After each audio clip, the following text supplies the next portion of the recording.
नमस्कार दोस्तों। आपने अक्सर अपने बड़े बुजुर्गों को यह कहते हुए सुना होगा कि हमारे समय में तो मौसम ठीक हुआ करते थे, लेकिन आजकल मौसम बहुत ज़्यादा बदल रहे हैं। गर्मी बढ़ रही है और बेमौसम बारिश हो रही है, जिससे फसल को भी नुकसान होता है और वगैरह वगैरह। क्या यह बात सच है? हाँ, ये बिल्कुल सच है। हम इस बदलाव को अलग अलग रूपों में डायरेक्टली या इनडायरेक्टली अनुभव कर पा रहे हैं। अर्थ के पोल्स पर हजारों साल से जमे बर्फ और ग्लेशियर्स पिघल रहे हैं। दुनिया भर में जंगल आग में जलकर भस्म हो रहे हैं। समुद्र का बढ़ता जल स्तर आने वाले सालों में कई बड़े शहरों को निगल सकता है। कहीं सूखा है तो कहीं आए दिन बाढ़ और तूफान आ रहे हैं। हालात बहुत ख़राब है। दुनिया भर में करोड़ों जिंदगियां दांव पर लगी हैं।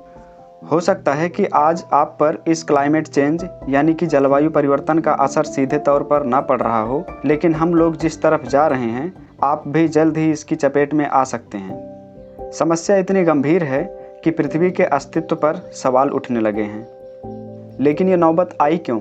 जलवायु परिवर्तन आखिर क्या है? जलवायु परिवर्तन या क्लाइमेट चेंज का मतलब पृथ्वी के एवरेज टेम्परेचर में हो रहे बढ़ोतरी से है। इसका मतलब पृथ्वी का औसत तापमान जितना होना चाहिए, जलवायु परिवर्तन की वजह से उसमें वृद्धि हो रही है। लेकिन इस वृद्धि की वजह क्या है? ये तो हम सब जानते हैं कि पृथ्वी को प्रकाश और गर्मी सूरज से मिलती है। सूरज की किरणें जब पृथ्वी पर पड़ती हैं तो उनमें से कुछ किरणें रिफ्लेक्ट होकर अंतरिक्ष में चली जाती हैं और कुछ किरणों को हमारे एटमॉस्फेयर में मौजूद ग्रीन हाउस गैसेज परावर्तित होने से रोक लेती हैं। इसे ग्रीन हाउस इफेक्ट कहा जाता है। हमारे वायुमंडल में पाए जाने वाले गैसेज धरती के लिए एक कवच का काम करते हैं। सूरज की इस गर्मी को वायुमंडल में मौजूद ग्रीन हाउस गैसेज ट्रैप कर लेती हैं। उसी से पृथ्वी पर जीवन संभव हो पाता है।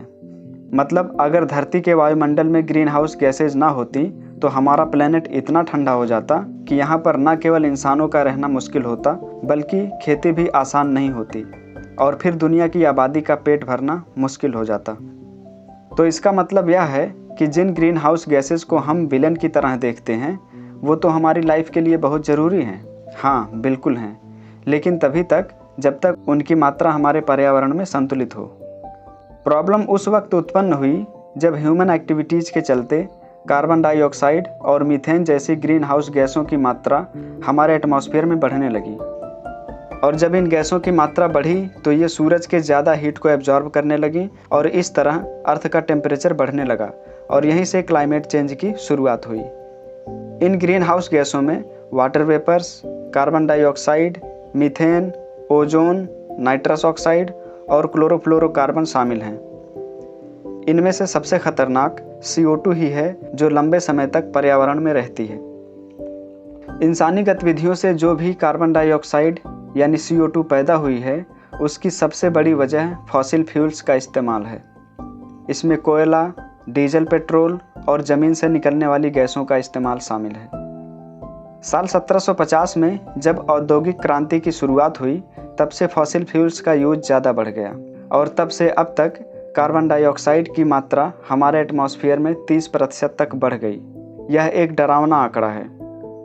ऊपर से कार्बन को सोखने वाले जंगलों को आज अंधाधुंध जिस तरीके से काटा जा रहा है, यह समस्या बहुत ज़्यादा बढ़ने वाली है। वर्ल्ड मेट्रोलॉजिकल ऑर्गेनाइजेशन यानी विश्व मौसम विज्ञान संगठन का कहना है कि मास इंडस्ट्रियलाइजेशन शुरू होने से पहले के मुकाबले अब पृथ्वी का तापमान करीब 1 डिग्री सेल्सियस बढ़ गया है। कई रिसर्च बताते हैं कि 1850 से लेकर इस सदी के आखिर तक पृथ्वी के तापमान में 1.5 डिग्री सेल्सियस तक बदलाव हो सकता है और अगर यह बदलाव 2 डिग्री सेल्सियस का हो गया तो हम बर्बादी के मुहाने पर पहुंच सकते हैं। तापमान बढ़ने का नतीजा है कि पृथ्वी के ध्रुवों पर बर्फ की चादर तेजी से पिघल रही है। इसका सीधा असर समुद्र के बढ़ते जल स्तर के तौर पर हम देख रहे हैं। जिस रेट से समुद्र का जल स्तर हर साल बढ़ रहा है, अगर इसी तरह बढ़ता रहा तो दुनिया के कई देश और बड़े शहर समुद्र में समा जाएंगे और यह खतरा भारत के लिए भी है। बढ़ते तापमान की वजह से मौसम में अनप्रेडिक्टेबल बदलाव देखने को मिल रहे हैं, जो अपने साथ सूखा, बेमौसम बारिश, बाढ़ और तूफान ला रहे हैं। पर्यावरण को बचाने के लिए जितने गंभीर कदम उठाने की आवश्यकता है, वह अब भी दुनिया भर की सरकारों में देखने को नहीं मिलता। तो सवाल यह है कि हम और आप क्या कर रहे हैं और क्या कर सकते हैं। हम बहुत कुछ कर सकते हैं, जैसे कि फॉसिल फ्यूल्स से चलने वाले ऑटोमोबाइल्स की जगह सीएनजी या इलेक्ट्रिक व्हीकल्स का इस्तेमाल कर सकते हैं। मोटरसाइकिल की जगह साइकिल चला सकते हैं। जीवाश्म ईंधन के ऊपर अपनी निर्भरता कम करने के लिए हम रीन्यूएबल एनर्जी सोर्सेज जैसे सोलर, विंड और हाइड्रो इलेक्ट्रिक पावर्स का इस्तेमाल कर सकते हैं। पेड़ लगा सकते हैं और हो सके तो अपनी सब्जी खुद उगा सकते हैं। यकीन मानिए, आपके इन्हीं छोटे छोटे कदमों के साथ हम पृथ्वी की बड़ी समस्या से निपट सकते हैं। वैसे आप पर्यावरण को बचाने के लिए कौन सा कदम उठा रहे हैं? कमेंट में लिखकर हमें ज़रूर बताएं।